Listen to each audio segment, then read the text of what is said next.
L'humidité dans la salle de bal du château de Valmont n'était pas seulement climatique. Elle collait à la peau, lourde et suffocante, saturée de l'odeur des lits et de la vieille fortune en décomposition. 200 personnes s'entassaient dans la pièce, transpirant dans leurs smokings et leurs robes de soie. Attendant la vidéo hommage pour célébrer le jubilé des 80 ans de ma grand-mère. Marguerite, les lumières s'atténuèrent, plongeant la foule dans un silence expectant. Je me tenais près du fond, vêtue d'une simple robe noire qui coûtait moins cher que les amuse-bouches qui circulaient sur les plateaux d'argent. Je n'étais pas là pour faire la fête. J'étais là parce que ma mère, Patricia, avait insisté. Elle avait dit que c'était obligatoire. Elle avait dit que la famille devait être présente pour la famille. Mais lorsque le projecteur s'alluma en grésillant, il ne diffusa pas un montage de la vie de grand-mère. Pas de photos sépia de sa jeunesse, ni d'extrait de son mariage. Il affichait un tableau Excel. La police était en taille 72. Grasse, noire, sur un fond blanc immaculé. Facture pour Vivienne Valmont. 450 320 € et 44 centimes. Un halètement collectif aspira l'air de la pièce. Ma mère entra dans l'unique faisceau de lumière sur l'estrade. Elle ne criait pas. Elle n'était pas en colère. Elle jouait la comédie. Elle regardait la foule avec des yeux humides et tragiques, tenant le micro comme une bouée de sauvetage. « Je ne voulais pas faire ça », dit-elle, la voix tremblant juste assez pour être convaincante. Mais la transparence est le seul moyen de guérir. Ce n'est pas juste un chiffre. C'est le coût d'un mauvais investissement. Elle cliqua sur une télécommande. La diapositive changea. C'était une liste détaillée. Frais de scolarité, école privée, 55 000 €. Cours de ballet, 14 000 €. Pension et nourriture. 10 à 8 ans, 110 000 €. J'ai réalisé aujourd'hui que je versais de l'eau dans un panier percé. Poursuivit-elle en me regardant droit dans les yeux. Je ne te demande pas de tout rembourser. Ma chérie, je sais que tu n'en as pas les moyens. Je veux juste une reconnaissance de dette. Admets que tu as été une erreur que je ne peux plus me permettre de subventionner. Je sentis les regards de 200 inconnus se poser sur moi. Ils ne me regardaient pas avec pitié. Ils me regardaient avec dégoût. La campagne de rumeurs que ma mère menait depuis des mois avait parfaitement fonctionné. Ils ne voyaient pas une fille humiliée. Ils voyaient une sangsue à qui l'on demandait enfin des comptes. Je restais parfaitement immobile. Je ne m'enfuis pas. Je ne pleurais pas. Je regardais simplement les chiffres sur l'écran, sentant une clarté froide et dure s'installer dans ma poitrine, avant que je ne vous montre exactement comment j'ai équilibré ce grand livre. Laissez un commentaire pour me dire d'où vous regardez ça. Je veux voir jusqu'où la vérité voyage ce soir. La plupart des gens pleureraient. La plupart des filles, debout au centre d'une salle de bal devant 200 personnes, pendant que leur mère projette une dette à 6 chiffres sur le mur, s'effondreraient. Elles supplieraient. Elles essaieraient d'expliquer que l'orthodontie et la cantine scolaire ne sont pas des prêts, mais le strict minimum pour maintenir un être humain en vie. Mais je ne pleurais pas. Pleurer implique la surprise. Et je n'ai pas été surprise par ma mère depuis mes 12 ans. Je regardais Patricia. Elle tamponnait le coin de son œil avec un mouchoir en dentelle, se prélassant sous les projecteurs. Elle avait l'air radieuse, tragique et chère. Elle avait aussi l'air confiante. C'était sa première erreur. Voyez-vous, ma mère souffre d'un manque fatal de diligence raisonnable. Pour elle, et pour tout le monde dans cette salle. Je suis Viviane, la déception. Je suis la guichetière de banque ratée qui vit dans un studio et prend le bus parce qu'elle ne peut pas garder un vrai travail. C'est le récit que Patricia a écrit pour moi. Elle a oublié de vérifier ses sources. Je ne suis pas guichetière. Je ne le suis plus depuis 5 ans. Je suis expert senior en investigation numérique pour l'État. Je ne compte pas l'argent. Je le traque. Je piste les sociétés écrans. J'exhume les actifs cachés et je cartographie les empreintes numériques de ceux qui se croient plus malins que l'algorithme. Ma mère pense regarder un passif financier. Elle ne réalise pas qu'elle fixe le canon d'un contrôle fiscal fédéral. Je déplaçais mon regard vers la foule. C'était un océan de l'élite parisienne vieille fortune. Nouveaux liftings. Et assez de diamants pour financer une petite guerre. Mais la façon dont il me regardait, ce n'était pas juste du jugement. C'était de la répulsion. Madame de Courcy, la présidente du comité de charité, serra son collier de perles et chuchota à l'oreille de son mari. Il me foudroya du regard et vérifia instinctivement sa poche intérieure. Soudain, les 6 derniers mois prirent tout leur sens. La froideur à l'épicerie fine, les invitations perdues par la poste. Ma mère ne m'avait pas seulement facturé ce soir. Elle menait une campagne de diffamation depuis Noël. Elle leur avait dit que j'étais une voleuse. Elle leur avait dit que j'étais accro aux jeux d'argent. Elle leur avait dit que je volais ses bijoux pour payer des dettes à des hommes dangereux. Elle avait empoisonné le puits si minutieusement que même si je hurlais la vérité, ils n'entendraient que les mensonges désespérés d'une droguée. C'était brillant. Vraiment, en me peignant comme une criminelle. Elle s'était immunisée contre tout ce que je pourrais dire. Si je l'accusais de vol, ce ne serait que de la projection. Je regardais mon père. Robert, il se tenait près du bar, fixant intensément son whisky. Il connaissait la vérité. Il savait que je ne volais pas. Mais c'était un gardien de la paix. Et chez les Valmont, la paix s'achetait avec mon silence. Il ne me sauverait pas. Je consultais la montre argentée à mon poignet. 20h12. Je ne regardais pas l'heure par ennui.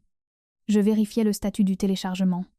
Le téléphone dans ma poche synchronisait actuellement 3 téraoctets de données clonées vers le cloud. Juste au cas où ils essaieraient de me prendre l'appareil physiquement. 98%. Je joignis les mains devant moi, adoptant la posture de l'enfant grondé. Laissez-les croire qu'ils ont gagné. Laissez-les croire que je suis brisée. L'arrogance crée des angles morts. Et en ce moment, ma mère regarde droit dans le soleil. Elle pense que c'est une intervention. Elle ne sait pas que c'est une déposition, il y a 3 ans. Ma sœur Chloé a posté une photo de sa BMW, blanche flambant neuve, avec la légende « Le travail acharné paie ». Elle n'avait pas de travail. Elle n'avait même pas son permis de conduire. Ce qu'elle avait, c'était la carte de crédit de notre mère et un besoin pathologique de validation. Moi, je prenais le bus pour aller aux archives départementales sous la pluie. Ma mère disait à la famille que je me cherchais. Elle disait aux voisins que j'avais du mal à décoller. Mais passe. Je trouvais les traces écrites. Les gens posent toujours la même question quand ils entendent des histoires comme la mienne. Ils demandent « Si c'était si terrible, pourquoi es-tu resté? Pourquoi n'es-tu pas simplement parti ?» Ils pensent que rester est un signe de faiblesse. Ils pensent que c'est une sorte de lien traumatique, comme si j'attendais qu'ils m'aiment enfin. Ils ont tort. Rester n'était pas une faiblesse. C'était la chaîne invisible du survivant. Voyez-vous? Un prisonnier ne s'évade pas en courant aveuglément vers le mur. Si vous courez avant d'être prêt, vous vous faites attraper, punir et enfermer encore plus sévèrement. Vous vous évadez en devenant une partie du mobilier. Vous mémorisez la rotation des gardes. Vous apprenez exactement où les caméras ont des angles morts. Vous attendez d'avoir une carte, une clé et une arme. Je suis restée parce que partir signifiait laisser les preuves derrière moi. Et je n'allais pas m'en aller les mains vides pendant qu'il brûlait mon avenir pour se chauffer. Alors, je suis devenue la fille invisible. Je suis devenue l'idiote utile. Quand Patricia se plaignait de la lenteur du Wi-Fi, je venais le réparer. Et pendant que j'étais dans le système, j'installais un enregistreur de frappe sur son ordinateur portable. Quand Chloé avait besoin de quelqu'un pour organiser son dressing d'influenceuse parce qu'elle était trop débordée pour le faire elle-même, je me portais volontaire. Et pendant que je pliais des foulards de créateurs que je ne pourrais jamais me payer, je photographiais les reçus qu'elle avait fourrés dans les boîtes à chaussures. Quand mon père se plaignait des nouvelles réformes fiscales confuses, je proposais de faire sa déclaration. Je scannais chaque numéro de compte offshore, chaque transfert vers une société écran, et chaque signature falsifiée. Je ne dormais pas. J'auditais. Je m'asseyais à leur table et les laissais se moquer de mes vêtements bon marché. Je les laissais me dire que j'étais ingrate. Je les laissais me traiter comme une domestique dans la maison dont j'étais légalement propriétaire sans le savoir encore. J'avalais chaque insulte comme une pilule amère, car je savais que chaque jour où je restais était une page de plus dans le dossier. Il a fallu 1095 jours pour monter le dossier. Il a fallu 3 ans de sourire alors que je voulais hurler.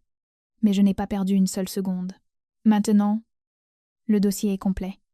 La carte est dessinée. Et les gardes sont occupés à regarder la distraction que j'ai mise sur le mur. Ils pensent que je suis piégée ici avec eux. Ils ne réalisent pas que c'est moi qui tiens les clés. De retour dans la salle de bal, le silence s'étirait, mince et cassant. Ma mère tenait le micro avec une grâce exercée. Son autre main posait théâtralement sur son cœur. Elle se prélassait dans la sympathie de la salle. Pour eux, elle était la martyre. l'élégante mondaine, qui avait tout sacrifié pour une fille, qui s'avérait être une voleuse. Je ne veux pas impliquer les autorités, dit Patricia, sa voix tombant dans un murmure conspirateur que le micro amplifiait jusqu'aux quatre coins de la pièce. Je suis une mère avant tout, et malgré tout ce que Viviane m'a volé. Malgré les bijoux, l'argent liquide, la confiance, je crois en la rédemption. Elle plongea la main dans sa pochette et en sortit un document plié. Un stylo suivit. Je suis prête à pardonner le vol, annonça-t-elle. Je ne porterai pas plainte. Je n'appellerai pas la police. Tout ce que je demande, c'est que tu prennes tes responsabilités. Elle tendit le papier vers moi. C'était une reconnaissance de dette. Des aveux. Signe ceci. Reconnaissant la dette et le vol, dit-elle, et nous pourrons mettre ce vilain chapitre derrière nous. Nous pourrons mettre en place un échéancier. Nous pourrons guérir. C'était un piège. Élégant et mortel. Si je signais, j'admettais des crimes que je n'avais pas commis. Je serais légalement responsable d'un demi-million d'euros. Plus important encore, je serais le bouc émissaire parfait. Quand le fisc viendrait chercher les fonds de charité manquants, ou quand la banque questionnerait l'hypothèque falsifiée, Patricia pourrait pointer ce morceau de papier. Elle pourrait dire « Regardez, ma fille toxicomane a tout volé. Elle a même avoué. » Je regardais mon père. Robert fixait ses chaussures, polissant le cuir de son regard. Refusant tout contact visuel, il savait, il devait savoir. Mais c'était un lâche qui préférait une vie tranquille, bâtie sur des mensonges, à une vie bruyante, bâtie sur la vérité. Je regardais grand-mère Marguerite. Elle était affaissée dans son fauteuil roulant près de l'estrade, la tête penchée sur le côté. Un filet de bave au coin de la bouche. Pour la salle, elle avait l'air sénile. Pour moi, elle ressemblait à un prédateur faisant le mort. Je m'avançai. La foule s'écarta pour moi, reculant comme si l'échec était contagieux. Alors que je marchais vers l'estrade, j'analysais ma mère. Pas comme sa fille, mais comme une auditrice. Il existe une psychologie spécifique à ce niveau de cruauté. Cela s'appelle l'illusion de puissance, du portefeuille vide. Voyez-vous, les gens pensent que ma mère m'attaque parce qu'elle me déteste. Ils ont tort. Elle m'attaque parce qu'elle est paniquée. Patricia Nesparique. Elle n'est plus solvable depuis une décennie. Son pouvoir est un jeu de bonne taux, déplaçant la dette d'une carte de crédit à une autre, déshabillant Pierre pour habiller Paul, et utilisant son statut social comme garantie. La cruauté n'est pas un trait de caractère, c'est une stratégie de distraction. Elle doit être bruyante, agressive et dominante, parce que si quelqu'un arrête de regarder sa performance pour regarder son compte en banque, elle cesse d'exister. Elle n'est pas une matriarche. C'est un animal acculé, portant une robe Valentino. J'atteignis les marches de l'estrade. Les lumières étaient aveuglantes. Patricia me sourit un requin montrant ses dents. Elle étendit le stylo. Elle pensait que je montais là-haut pour me rendre. Elle pensait avoir gagné. Elle ne remarqua pas que je ne tendais pas la main vers le stylo. Je tendais la main vers le câble HDMI sur le pupitre. Je pris le micro des mains de ma mère. Elle le lâcha, supposant que j'allais m'excuser devant la salle, implorer leur pardon, signer sa petite confession. Et recula, croisant les bras, un sourire suffisant jouant sur ses lèvres. Elle planifiait déjà son toast de victoire. « Tu veux parler de coups ?»« Mère ?» demandai-je. Ma voix ne tremblait pas. Elle était amplifiée, claire et froide, rebondissant sur les hauts plafonds. « Tu veux une comptabilité des dettes ?» Équilibrons le grand livre. Je ne ramassais pas le stylo. À la place, je débranchai le câble HDMI de l'ordinateur portable du pupitre, celui qui projetait ses mensonges, et le branchai sur mon téléphone. L'écran derrière moi grésilla. La pièce devint noire comme de l'encre pendant une seconde. Une obscurité lourde et confuse. Puis, le projecteur diffusa une nouvelle image sur le mur. Ce n'était pas un tableau Excel de cantine scolaire. C'était un relevé de virement bancaire. Objet, fiducie famille Valmont. Bénéficiaire, Viviane Valmont. Montant du retrait, 150 000 €. Destinataire, Patricia Valmont. Holdings Offshore. Le silence dans la pièce changea de texture. Il passa du jugement à la confusion. Diapositive 1, dis-je. pointant l'écran avec le professionnalisme détaché d'un légiste expliquant une cause de décès. Mon fonds aux universitaires. 150 000 €. Grand-mère Marguerite l'a mis en place le jour de ma naissance. C'était censé payer mes études. Au lieu de cela, le 4 août 2016, 3 semaines avant ma rentrée, il a été liquidé. Je me tournai vers Patricia. Son sourire suffisant avait disparu. Remplacée par une horreur bouche bée, elle fit un pas vers moi, mais semblait figée, incapable de traiter le fait que l'arme qu'elle avait construite était maintenant entre mes mains. J'ai contracté des prêts. Continuai-je en m'adressant à la foule. J'ai fait des doubles services. J'ai mangé des nouilles instantanées. Ma mère m'a dit que le marché s'était effondré. Elle m'a dit que l'argent avait disparu. Mais les chiffres ne disparaissent pas. Ils se déplacent simplement. Je balayai l'écran de mon téléphone. L'image changea. C'était un écran scindé. À gauche, le bordereau de retrait. À droite, une facture d'un courtier en yacht. Tu n'as pas perdu mon avenir sur les marchés boursiers. Mère, tu l'as perdu dans un catamaran de 12 mètres que tu as baptisé le Patricia. Un murmure parcourut la foule. Je vis Madame de Courcy baisser sa coupe de champagne. Le dégoût dans ses yeux changeait de cible. Mais le vol est simple. Dis-je. Parlons de fraude. Je balayais encore. L'écran se remplit de relevés de cartes de crédit. Des centaines. L'entête sur chacun d'eux indiquait « Titulaire de la carte. Viviane Valmont, depuis 3 ans. Ma sœur Chloé fait l'envie de tout Paris. » Dis-je, mes yeux scannant la salle jusqu'à atterrir sur Chloé. Elle se tenait près du buffet, serrant une pochette Chanel, en édition limitée, comme un bouclier. Elle voyage à Dubaï. Elle séjourne dans des suites 5 étoiles. Elle achète des sacs à main qui coûtent plus cher que ma voiture. Vous la suivez tous. Vous likez tous ces posts sur la façon dont le travail acharné paie. Je cliquai sur un bouton. La diapositive s'anima. À côté de chaque débit de carte bancaire, une photo de l'Instagram de Chloé apparut. Horodatée pour correspondre à la transaction. Débit 4 000 €. Hôtel Ritz. Paris. Photo Chloé sur un balcon. La légende. Self-made. Débit 12 000 €. Hermès. Photo, le sac exact qu'elle tenait dans ses mains en ce moment même. L'usurpation d'identité est un crime fédéral. Dis-je, ma voix baissant d'une octave. Ces cartes ont été ouvertes à mon nom. Les relevés étaient envoyés à une boîte postale dont j'ignorais l'existence. La dette 47 000 €, et ça continue de grimper détruit ma cote de crédit. Elle ruine ma vie pour qu'elle puisse avoir du contenu. Le visage de Chloé avait la couleur de la cendre. Ses yeux furetaient dans la pièce. Cherchant une sortie, cherchant un allié. Elle ne trouva ni l'un ni l'autre. Je la regardais droit dans les yeux. Ce sac que tu tiens, ce n'était pas un cadeau. C'était un crime. Le bruit fut net et soudain. La main de Chloé devint molle. Sa coupe de champagne glissa entre ses doigts et se fracassa contre le sol en marbre. Les cristal explosa, envoyant des éclats crissés à travers le silence. Personne ne bougea pour l'aider. Personne ne respirait. L'air dans la pièce était électrique. Chargé de la réalisation terrifiante que la famille Valmont n'était pas seulement désordonnée. Ils étaient des criminels. Patricia retrouva enfin sa voix. C'était un cri perçant, aigu et désespéré. Mensonge. Ce sont des faux. Elle piratait le système. Éteignez ça. Elle se jeta vers le pupitre. Ses ongles griffant l'air. Je n'ai pas fini, dis-je. Mensonge, hurla Patricia, sa voix se brisant sous la pression de sa propre panique. Elle agrippa le bourre de l'estrade, les jointures blanches, les ongles s'enfonçant dans le bois. Elle les a falsifiés. Elle pirate le système. Ne croyez pas un mot de tout ça.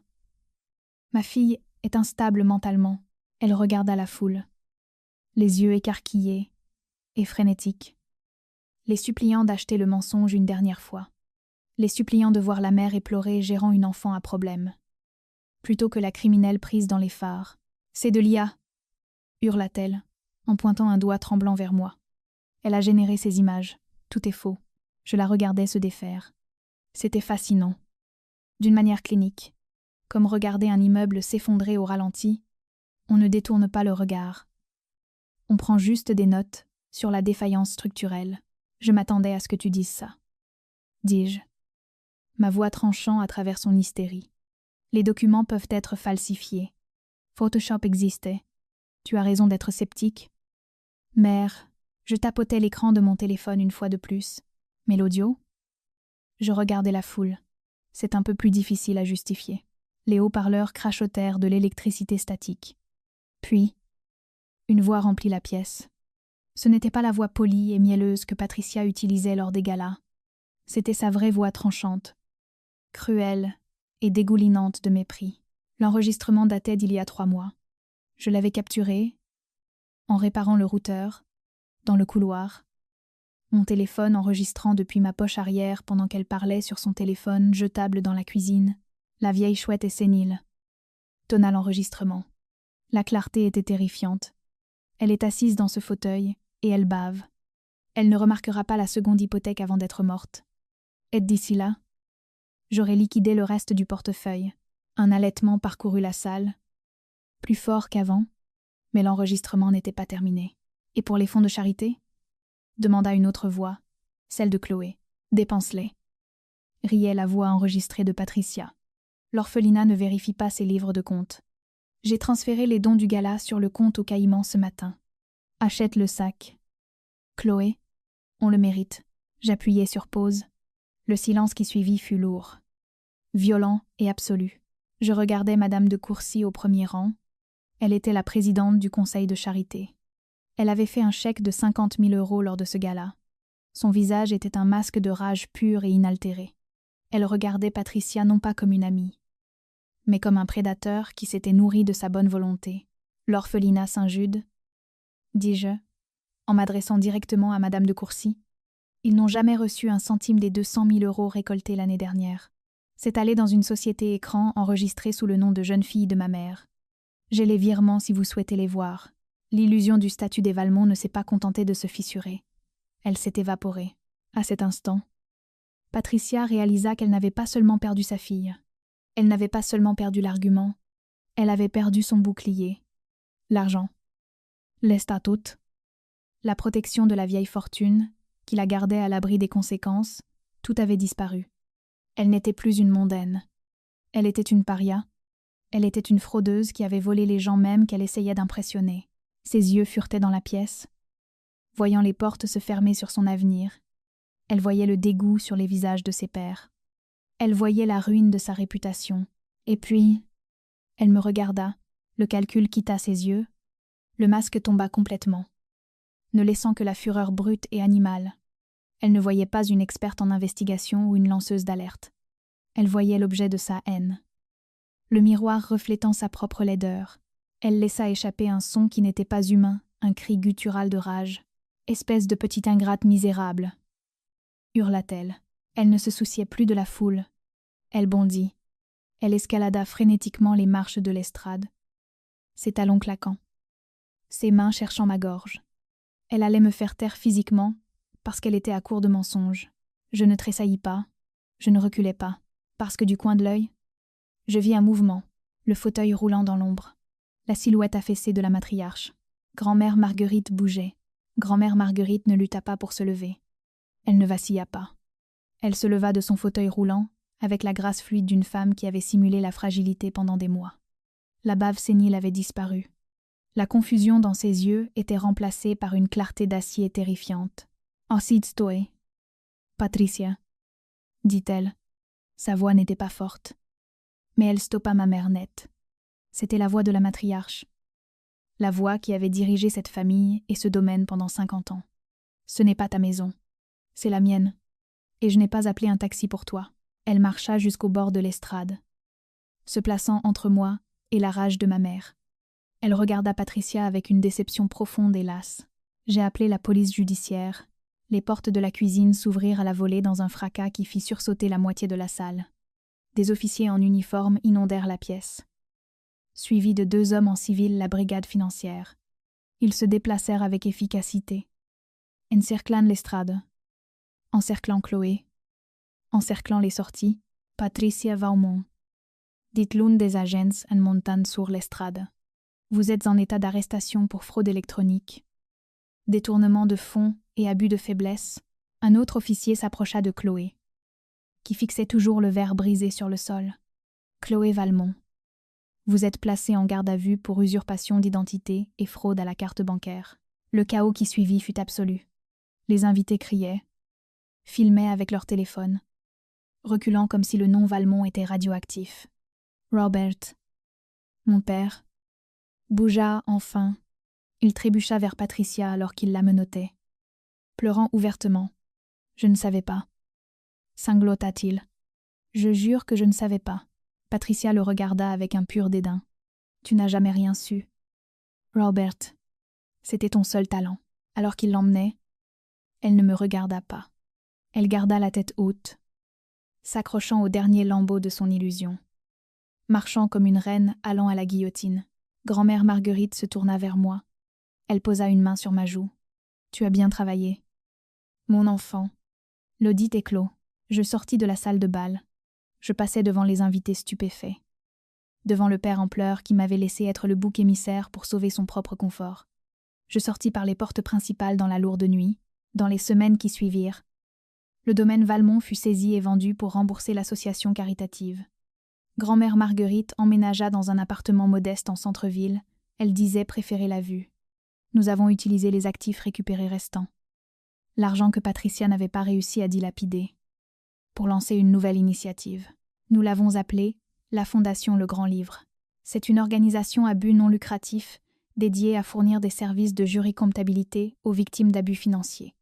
Nous aidons les époux piégés par des dettes cachées, les enfants dont le crédit a été ruiné par leurs parents, et les personnes âgées ciblées par leur propre famille. Nous les aidons à trouver la vérité. Nous les aidons à équilibrer les comptes. Je m'assis dans mon nouveau bureau, regardant la photo encadrée sur mon bureau. Ce n'était pas un portrait de famille. C'était une photo de moi et grand-mère Marguerite le jour de l'ouverture de la fondation.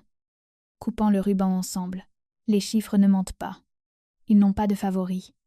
Mais si vous les ignorez assez longtemps, ils vous enverront en prison, si vous avez déjà dû auditer votre propre famille pour trouver la vérité. Partagez votre histoire dans les commentaires. Et si vous croyez que la justice est un plat qui se mange froid avec des reçus, cliquez sur le bouton s'abonner.